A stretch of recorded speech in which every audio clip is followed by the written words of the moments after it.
नमस्कार। एक राजा था। वह अपने समूह के साथ शिकार करने के लिए गया।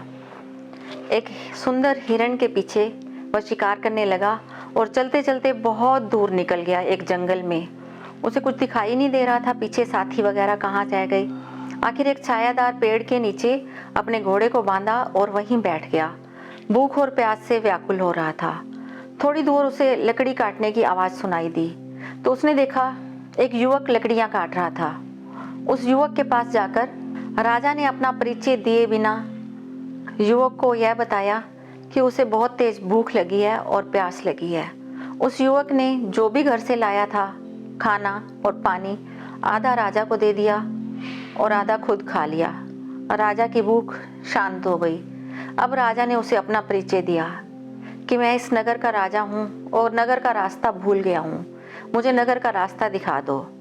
लकड़हारा बहुत शर्मिंदा हुआ क्योंकि उसने उसे सूखी रोटी खिलाई थी। उसे शर्म आ रही थी और राजा उसका धन्यवाद कर रहा था क्योंकि उसने उसकी भूख को शांत किया था।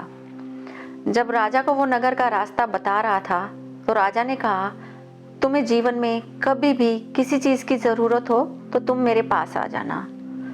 काफ़ी समय बीत गया। एक दिन लकड़हारे के भी हालात खराब हुए तो वह राजा के पास गया। पहले तो राजा ने उसे पहचाना नहीं। जब लकड़हारे ने अपना परिचय दिया और पिछली बात याद दिलाई तो राजा को याद आ गया। राजा ने अपने सेवकों को बुलाकर कहा कि इसे एक चंदन का वन दे दिया जाए।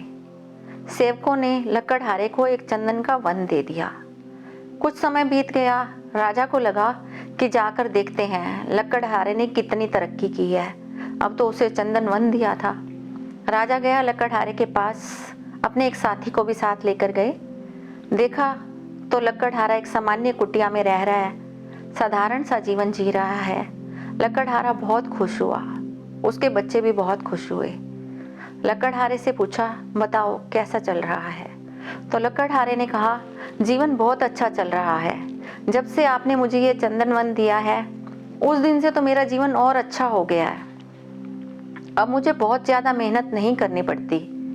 मैं यहीं पास में ही लकड़ी काटता हूँ, जलाता हूँ, कोयला बनाता हूँ और शहर जाकर कोयला बेच आता हूँ और जीवन बहुत अच्छे से चल रहा है।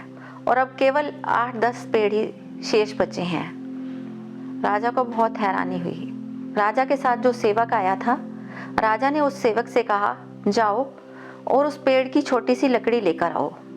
वह सेवक छोटी सी लकड़ी लेकर आया। राजा ने लकड़हारे से कहा, ये लकड़ी ले जाओ और इसकी बाजार से कीमत लगवा कर लाओ।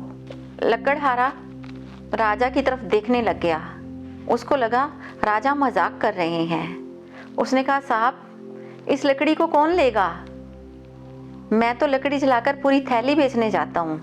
राजा ने कहा, आप एक बार जाओ तो सही। लकड़हारा गया बाजार में, एक व्यक्ति को वो लकड़ी दिखाई और उससे पूछा, ये कितने की लोगे? उस व्यक्ति ने कहा, 10 रुपए की।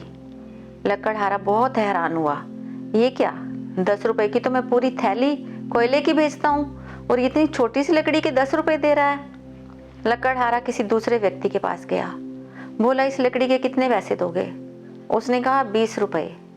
लकड़हारा तो जैसे बेहोश सा होने लगा। उसने कहा, नहीं भैया, 25 रुपए ले लेना।